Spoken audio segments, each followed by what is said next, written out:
Hello, everyone, and welcome to this week's episode of the Nothing But Locks podcast. I'm your host, Ali Melnicki, accompanied by my favorite coworker, Robert Kowalski. How you doing today, Robert? Allie, I'm doing great. Thanks so much for having me on once again. It's somehow week number 14 of the NFL. Man, this time is flying. It is, it is. And let's get right to it. Bills and Chiefs, the big game of the weekend. Obviously, we remember that epic AFC divisional game a couple of seasons ago where it was just lightning in the final 2 minutes, overtime. Yeah. Bills trending in a little different directions than the Chiefs, though the Chiefs did lose to the Packers in a controversial game on Sunday night. But what are we looking at for the odds here, Robert? Allie, this one definitely moved. I opened up Kansas City as a 2.5 point favorite. Glad I did. Thought about three for a hot minute, but no, got bet down. And here we are now at Showtime at 1.5. Kansas City is the favorite. The total moved up from the opener of 47 to 49. So this is kind of a trend for both teams. I'm going to backtrack that because the Chiefs have struggled as of late, Robert. You saw their loss to the Eagles. They've had some other losses during the year. And for me, it's not so much the defense, it's the offense. We saw when they lost to Denver. I'll give them that Pat Mahomes wasn't feeling good that game. But like in the game against the Eagles, they had some key drops. They fumbled.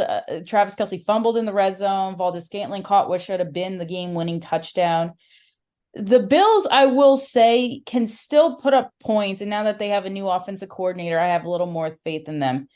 In this case, Robert, I don't think we're going to see that lightning power game we saw a couple seasons ago. I think it's actually going to be lower scoring than people think. And I do think it's going to end up coming down to a field goal. And then in that case, I'm going to take the points with the Bills. How about you?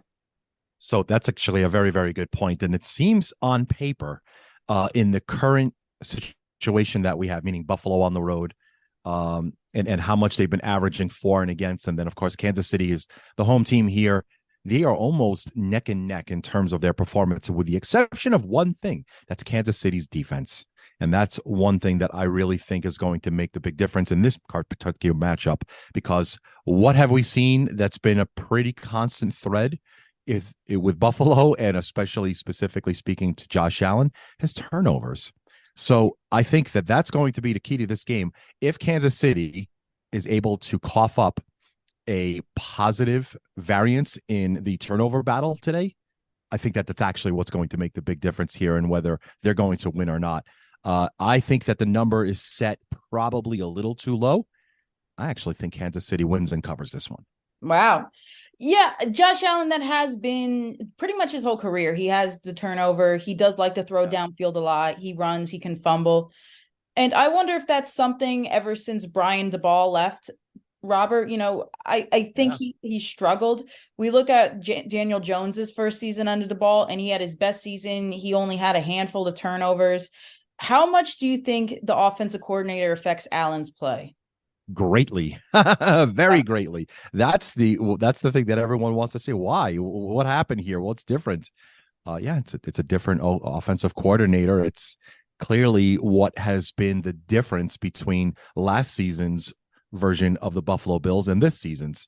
That is where we're seeing a difference. And obviously, if you're going to have a quarterback that's going to be the key to your team, you're going to have a coordinator that knows everything about him and all of his strengths and weaknesses. So that's where the difference lies, and that's why I think Buffalo's 6-6 rather than 8-4, or heck, even 9-3.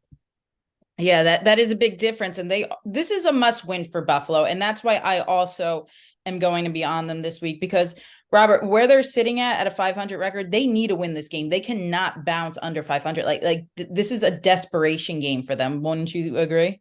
Yeah, no doubt, right? And so we looked at what their schedule is going to be like before the season started, and we started to break down our season win total episode. But this one, without a doubt, is screaming. If you don't win here, you're probably going to be really, really in a precarious position to make the playoffs, because after this, it's hosting Dallas. That's going to probably be a pick 'em. At the Chargers, that's going to probably be a pick 'em. Hosting New England, they'll probably be a touchdown favorite. And then at Miami, where I'm thinking they're probably going to be at least a field goal dog. So, yeah, you're absolutely right. You win this one, or no playoffs. All right, let's move on to the next game. Eagles and Cowboys, another big matchup from earlier in the year. I thought the Cowboys should have won that game. Dak Prescott stepped out of bounds, and what probably he should have converted on a 2-point conversion. There was also a lot of misplays. Cowboys actually outgained the Eagles that game. What do we got here, Robert, for the odds?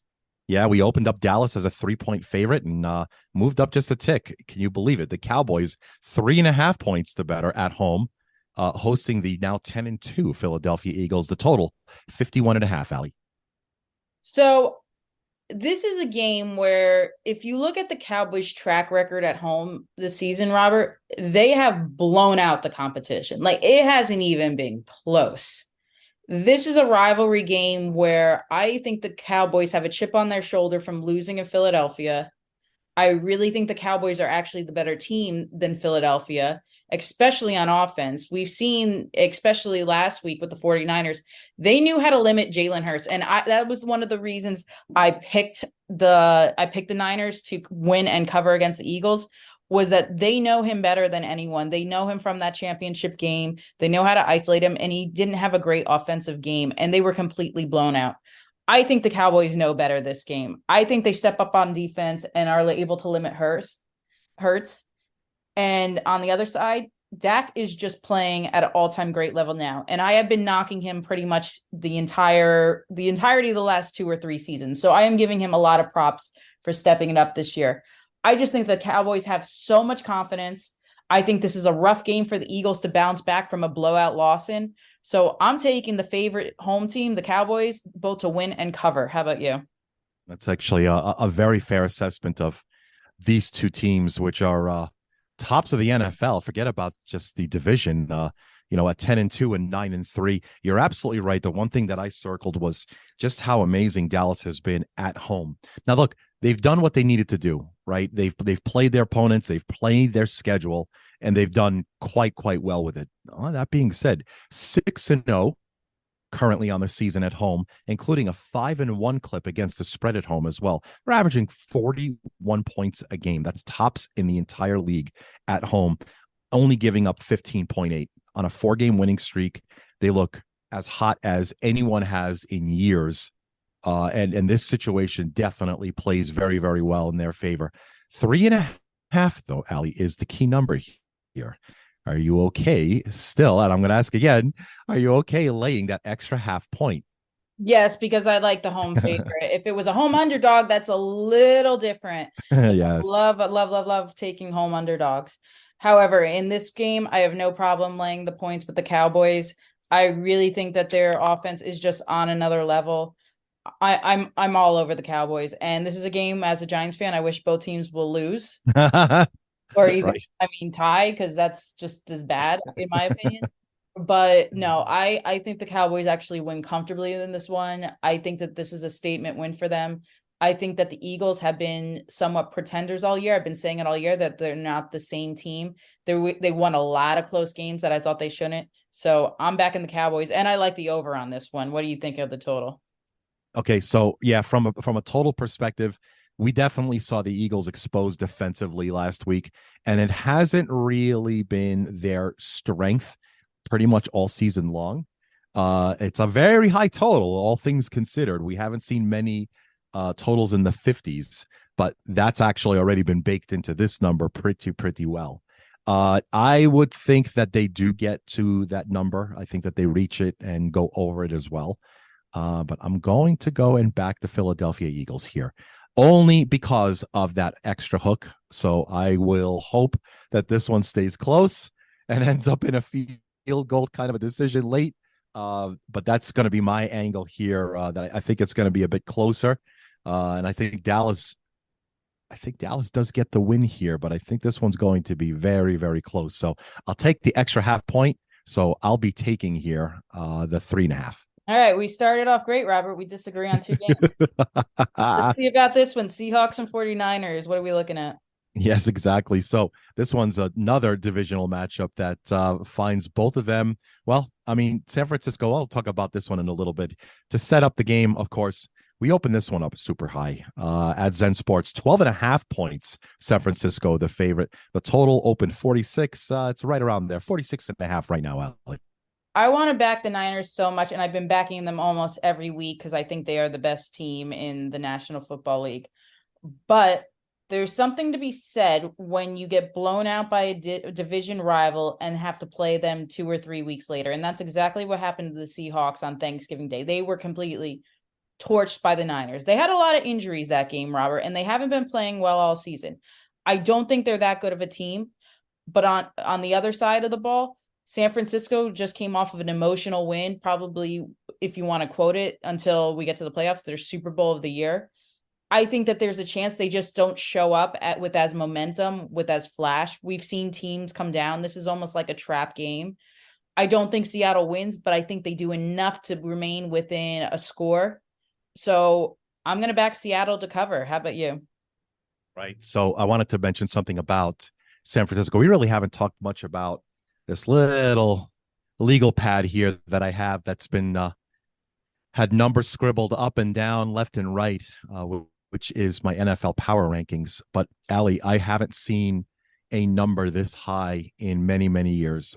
I know they're 9-3, but I have San Francisco so much better than the number 2 team Right. in terms of the NFL power ranks than I have in many, many years. So that being said, it does say that they win by double digits, but man, it's so tough to think that you could just take a team that's 6-6 and is awfully competitive and just say they're going to just get blown out by double digits. Well, that's what the point spread says. And actually, my power ranks say that it's going to happen even more. But my logic is telling me no, it can't be that much. I definitely think that the game stays a bit closer for one reason or another. I just see Seattle smearing this game down to a grind where we see them stay within those double digits. I'm going to take the 10.5, even though it could have been 12.5. I still think the 10.5 offers value for Seattle. So I think that they stay within double digits. Don't think they win. Matter of fact, I'm going to say they're not going to win, but I love 10.5 points. Give me 10.5 with Seattle. And you always have that chance for a backdoor cover. And this is a division game where it's two opponents. One definitely is going to win the division. The other is most likely going to clinch a playoff spot. I don't think Seattle's that good. I really don't. But again, there's a good chance that the Niners fall flat. That was a big emotional win for them last year. Not saying it's a knock against them to fall flat, but it's one thing to get up wanting to beat the Eagles, who you had to think about for an entire offseason. Yeah. And 3 months into this season, how you could have been in the Super Bowl if your quarterback couldn't get hurt, and the Eagles trying to say they were better than you even with your quarterback. Well, they proved everything about what should have happened last year. And I've been saying that all year, that if Brock Purdy doesn't get injured in that game, the Niners win that game, I think, handily. So yeah, I agree with you, Robert. I think that this is going to be a closer game than it would look like on paper. I had no doubt San Francisco was going to blow them out 2 weeks ago on Thanksgiving. So yeah, I'm with you. We finally agree on one. Yay. Great. What about this one, Robert? The upstart Rams, who have been looking very good the past couple weeks since Stafford's been back, and the Ravens, who, even though Mark Andrews is out, they've won, but it's been kind of ugly games. What are we looking at here? Nice. I like this matchup a lot, and I'll explain in a little bit. I opened up Baltimore 7.5. Got bounced down to 7, up to 8, and here we are now at Showtime, 7.5 again. Comes all the way around. The total opened high, 44. It got constantly bet down until the point where we're at right now, 40. By the way, it got as low as 39.5. That is definitely the floor. So the total now 40, number 7.5 with Baltimore. So I'm sitting here in New Jersey. I had to go to Nashville for work last weekend, so I'm still in Jersey throughout this weekend. Unfortunately, because it's freezing here, and I know that my friends have 75 in Los Angeles, but we'll get to that another day. Anyway, the forecast calls for nothing but rain this weekend. And you might say, well, you're in Jersey. Well, Maryland's pretty much a state or two over, and they're going to get tons of rain. What does that benefit, Robert? That benefits the running game. And we have just seen, since he's gotten off IR, Karen Williams explode for the Rams. It's not so much Matt Stafford being back and Puka Nuka and Nakua and all.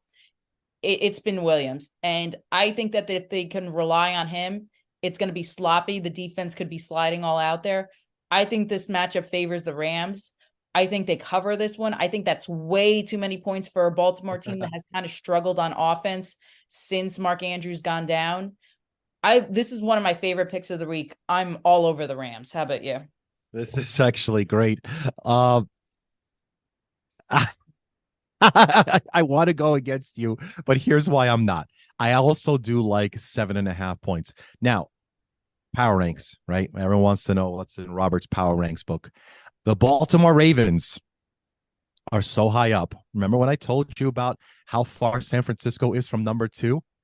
Well, guess who's number two? Yes, it's the Baltimore Wow, you have Ravens. them that high. Yes, I actually thought early preseason I had Baltimore in the AFC Championship game, and then I wrote a note and beyond. I think they're going to the Super Bowl. I really, really do. This is one of those games where, yeah. By the way, Kieran Williams, talk about just like the Rams just find players and they produce so well. Where you have no like who knew like before the draft or even after the draft how well Puka Nacua was going to be, or Kieran Williams coming out of nowhere so much so that they just told Akers, go have a walk. But this is one of those games where the Ravens are going to show the Rams, hey, that running game that you guys have? Yeah, let me show you how it's supposed to be done. Mm-hmm. At 100 and almost 159 rushing yards per game, Baltimore leads the NFL in rushing yards per game. And it only gets even more intense at home, where they're averaging a little over 30 points a game and only giving up 15. Yes, LA, you're a red hot. You've won 3 straight. You've covered your last 2 against the spread, and of course, both games have gone over the total. This is one of those games, though, Ali, where I think Baltimore basically says to the Rams, "Here's how it's supposed to be done," and away we go. So, from a point spread perspective, though, it's 7.5, and I like that hook. So I'm going to be alongside your path. I want to follow your tracks as well. I think that the Rams keep it close, but they do not win. I think Baltimore takes the win Yep. here, but does not cover. All right, let's move on to the last game, Robert, that I want to cover before we get into the rapid fire round. Yes. And that's our New York Giants Monday night against the Packers. What do we got here? Right. So this one, I thought it was going to be a bit lower, but no, we opened up the Packers 6, went up to 6.5. That's kind of where it's settled right now with a total pretty low, 36. So I know everyone's been talking about the Packers the last 2 weeks. They looked very good against the Lions when they won. Same thing against the Chiefs the other night. But Robert, those games could have been 2 easy losses for them, and I'm going to tell you why. You looked in the Yes. Lions game, all those stupid turnovers they had. Jared Goff fumbling. It would, what was it? Dan Campbell going for it on 4th and 4 in their own territory, and then you look at the Chiefs where, listen, that should have been a pass interference call at the end of the game. That would have led to a Chiefs win. So for me, I think this number is a bit inflated. We know the Giants are coming off the bye. We know they struggled on offense, even with Tommy Cutlets at quarterback. But this is a game where just the spread is too high for me. I think that the Giants, they rely on Saquon Barkley. I think DeVito's looked fine. Even if he struggles early on, Tyrod Taylor's back. He can easily step in for them. I think this is just way too many points for what I still think is a mediocre Green Bay Packers team. I don't trust Jordan Love on offense still. The Lions do not have a great defense, and they had a lot of injuries in that game against them. The Chiefs defense hasn't looked good in the past few weeks. The Giants defense, meanwhile, while they're not good, they have played better. They have limited their opponents to some single digit numbers in the past few wins. So I love my team here. I love them to cover. I don't know if we win, but 6.5 is way too much, and this is going to be a very low scoring game in my opinion. What do you think? I've been wrong on both Green Bay and the New York Giants pretty much every week. And now they're playing each other. So this could only mean one thing. This is not going to be a good one for me from a handicapping perspective. I like the spread because it's kind of settled where I thought it was going to be. So I'm happy with that. If I had to look at it from the other side of the counter, though, by the way, Bears fans, I'm sorry, guys, but Green Bay has a quarterback. again. They did it Oh, again. don't, Robert. It's been 2 games. They did it again. No, no, I'm not falling for that. I do Yes, still think yes. so. They did it again. He lost Christian Watson. He he hasn't had Luke Musgrave to throw to in the longest time. He really hasn't had much of an offensive line. He hasn't had a full slate or a full running back room pretty much since the start of the season, and yet they're still 6-6. Imagine if he had all of that. I Imagine if think Daniel Jones had all of that. I'm once serious. again, Daniel Jones had a great season last year, and everyone still doubted him. I know he didn't do great this year, but his offensive line was pretty much like a Pop Warner it league. was, So yes, it was a sieve. It definitely was. You're right, Allie. So where am I going to go on this game? I think that if we look at it again, just for the body of work and definitely what I've seen out of Green Bay the last couple of weeks lends me to think that they're going to pick up the win. But there, this a lot has to say with what's going to happen in the first quarter. Let's call it the first quarter for the New York Giants. Can they put this thing together? Allie, do you understand? This is a season now where the Giants have played 5 games at home. Allie, they're just a little bit better than a touchdown in terms of how many points they could score at home. 7.4 points is their average points for at home, giving up 18. It is just morass. It is like slogging through just heavy swamps. And I don't see a difference here in what's going to happen against Green Bay. So for that reason, I think that Green Bay definitely picks up the win. Is there a chance at a Giants cover? Small. I want to say, let's just call it 30%. So if I had to just go and give a decision on the point spread, 6.5, yeah, I think they get there. I think that they'll cover the 6.5 here too. all right, let's move on to the rapid fire round. You ready, Robert? Let's go. All right, Texans, Jets. What do we got? All right. Opened up Houston high 5.5. Got bet down to 3.5 right now with a total 33. Uh, Zach Wilson's back. So well put. Do I want to back the Jets in this one? Robert, I think there's a chance the Jets cover in this game. I know how well the Texans have been playing, but CJ Stroud has yet to face a defense like the Jets defense. There's a good chance that the Jets defense will step up now. They know that Tim Boyle's on the bench, who, be honest, they had no shot of winning with Tim Boyle. Nope. This is Zach Wilson's last chance. He has to step up. If he plays poorly, he's never going to play, and he's never going to start an NFL game again in his career. I think there's a chance he does step up and plays decently enough to keep them within a field goal. So I'm going to hold my nose on this one. And I love the Texans out there, but I'm going to take those 3.5. How about I'm you? gonna work reverse psychology here. Knowing that I need Houston to lose, I say Houston wins by a touchdown or more. And I'm going to even give you a final line in the box score for Zach Wilson. 141 passing yards, 2 interceptions, and a fumble.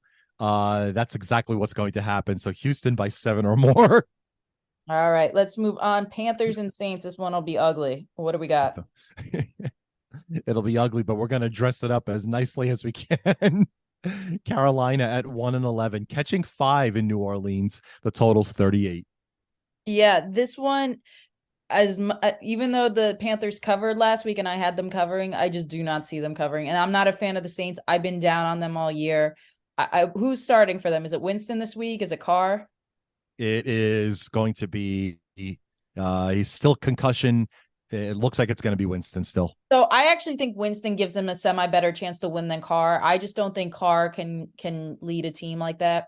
Winston, he's just an inconsistent player. He'll show flashes of just bombing it down the field and connecting with his receivers. Then he'll throw a dim-witted touchdown. However, to me, the X factor in this game is Alvin Kamara, and I think he's going to run all over the Panthers defense. I just don't see the Panthers scoring that much in this game, so I'm going to take the Saints. How about you? I have to take the Saints as well. We know the body of work that is Carolina. They're just not good. They're not good in any facet of this football game. They've lost 5 in a row. I mean, look, the Saints have lost 3 in a row as well. However, it's like Carolina's just getting blown out in every single game by 11 or more in this particular situation, especially on the road. They're 0-7. I can't possibly take Carolina here. So I think the Saints win and cover. Carolina's one of those teams for the rest of the season. I will rather be wrong picking against them than be wrong picking them, if that makes So sense. well put. No, it's so well put. You're absolutely right. All right, Colts and Bengals, Robert. What do we got here? Colts. So this game opened up with a Colts as a point favorite, went down to pick. And depending on where you shop, you could either get that one or catch the one. But it looks like it's pick right now with the Bengals. And the total's 44. How about Jake Browning on Monday night, How Robert? about him? Yeah, it's actually an incredible performance from him. Something to keep in mind in the offseason as they have themselves what probably is 2 bona fide quarterbacks. So I was a big fan of Jake Browning back when he was in his Washington Huskies days. I did a lot Washington, of yeah. tape on him back when I was with Fox Sports and everything. I really like this kid. He stays cool and composed in the pocket. It was one thing a couple of weeks ago on a Monday night football game to get thrust into a division rivalry game against the Ravens. It's another to take on the Indianapolis Colts, who even though they've put wins together, they're nowhere near the talent level of the Ravens. I think he keeps it up, Robert. I think this kid has all the confidence in the world right now. I think he has the backing of the Bengals, who still have a shot at making the playoffs. I'm all on the Bengals right here. How about you? This is actually a great game with a really great point spread. Is exactly the way I want it.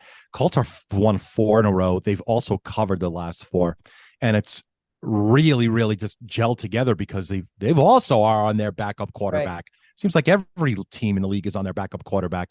Uh, Colts have done something though where they have real consistency from key positions, and no one, and I mean no one, is unhealthy. Meaning they're coming into week number 14, pretty much all systems go, no injuries that were key from last week, and so I think that we're going to see a bit of a glass slipper slip here. I think that the Indianapolis Colts do pick up the win and find a way for Browning to get into positions that he won't be comfortable with. That's going to lead to some key turnovers. So I think the Colts pick up the win here by, let's just call it a field goal or more.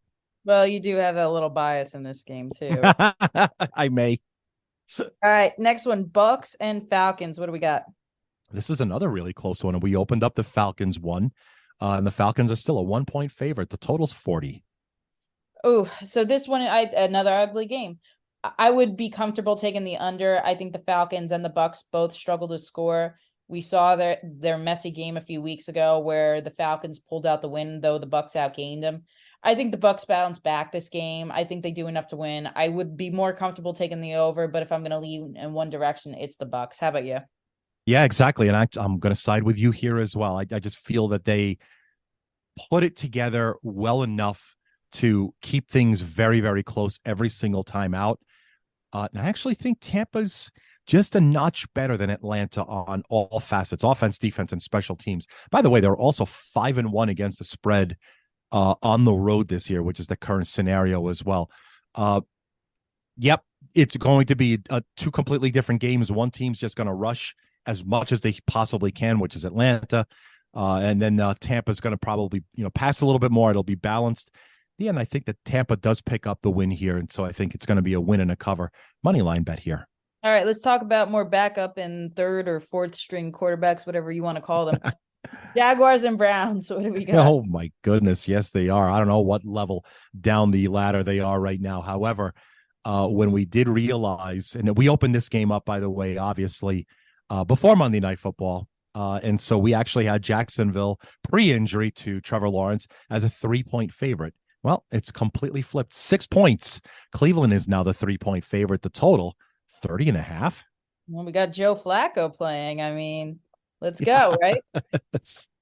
I do like Yes, the we do. Browns in this one. I do like Flacco's veteran presence. I do love the Browns defense. I think they do enough to cause, CJ Beathard to Beathard. turnovers. He's going to be without top receiver Christian Kirk. This one to me is Browns. I won't say it's a top play because you can never trust backups, but I love the Browns right here. How about you?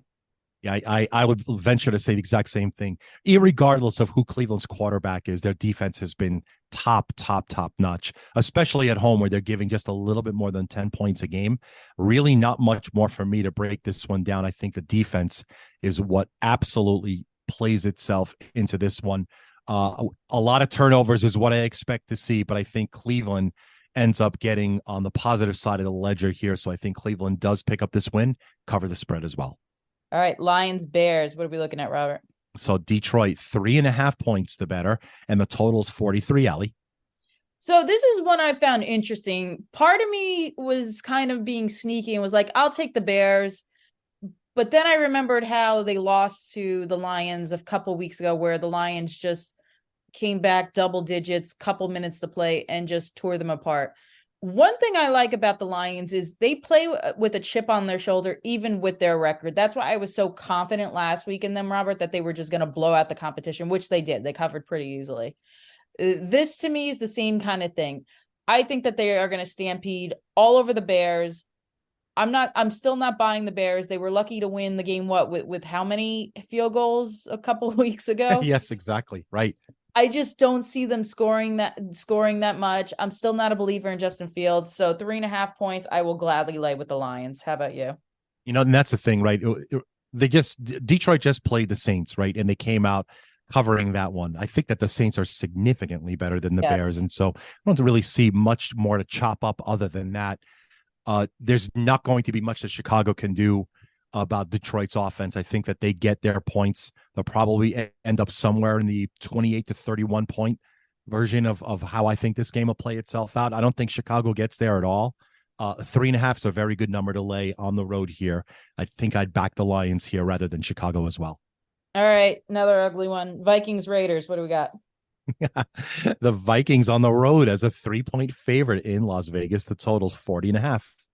I cannot back the Vikings in this game. I just Joshua Dobbs. I was never on the Joshua Dobbs train. There's a reason why I said he's bounced from training camp to training camp through all these years. He had one or two nice games, but he looked terrible in the last game he played. The Raiders, meanwhile, since Antonio Pierce has come in as head coach, have played with some motivation. They have kept games close. I actually think the Raiders win this one outright. What are you taking, Robert? So that's actually a very good take. I want to see. I mean, the Raiders at some point have to write this and get to scoring 20 points, right? I mean, on the season, they're not even averaging 17 points a game.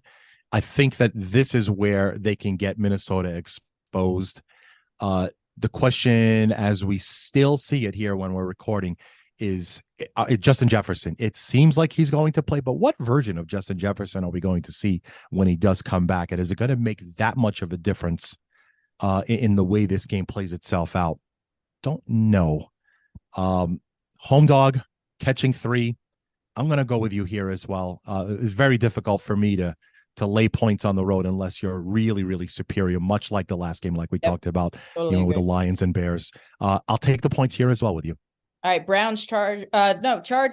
I have a mistypo. Oh, Broncos. Yes, I knew it began with the B. Broncos, Chargers. Who do we got here? Yes, the Chargers, not a field goal favorite. It's only 2.5. The total's 44. Chargers seem just like a team I want to keep backing, and they just keep letting me down. And Denver is a team that I didn't like backing at the beginning of the year, and then I started backing, and they haven't been letting me down. I'm going to go the other way, and I'm going to try the Chargers again, just because I think they do play better at home. Brandon Staley's job is on the line. I don't think that has much of a difference in this one. It's just that I think on paper, the Chargers are still a better team, offensively speaking, than the Broncos, though that Cortland Sutton, Russell Wilson connection is looking very well. Yes. Robert, this is one. It was just tough for me to make out, and I'm just gonna go at 2.5 points. Really doesn't make too much of a difference for me. Maybe if it was 3, I'd reconsider Denver, but I'm gonna take the Chargers. How about you? Boom! You just said it, Allie. You took the words right out of my mouth. There we go. If it was 3, right? And so that's why it's not, right. This is like one of those bookmakers. They call them traps, right? So this is one of those games where I say, if I go to 3, I know I'm going to get nothing but Broncos money, nothing but it's 2.5. And suddenly there's pause.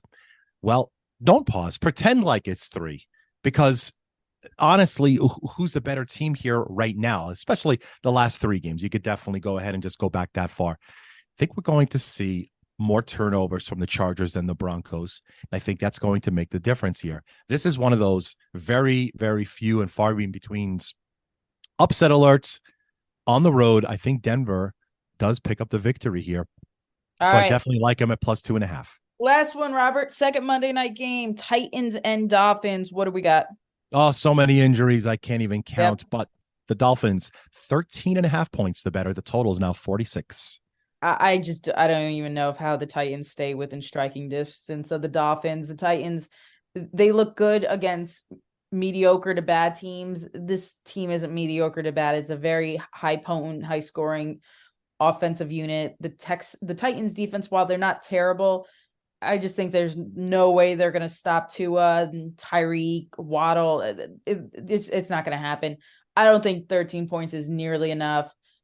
Dolphins win in a blowout to me. How about you? Dolphins do win in a blowout. Obviously, look, the Dolphins 5-0 straight up in their last five, 4-1 against the spread. Tennessee's the exact opposite. They've lost six straight, 1-5 against the spread, only averaging 11.7 points per game on the road. This one might get wrapped up by halftime. I think that the Dolphins win by 2 touchdowns or more as well. Not much else to say there. All right, Robert, thanks for joining me today. Thank you, the audience, for listening in. And before we sign off, Robert, any last thoughts or words for the audience? Allie, and thank you. I had a lot of fun Yeah, breaking it down was these great. games. I hope the listeners have as well. You could find, of course, all of these games, side total money lines. We'll have plenty of props on players in these games as well. Where else? Right on the betting platform, zensports.com. All right. Well said, Robert. Everyone, enjoy your football Sunday. Take care.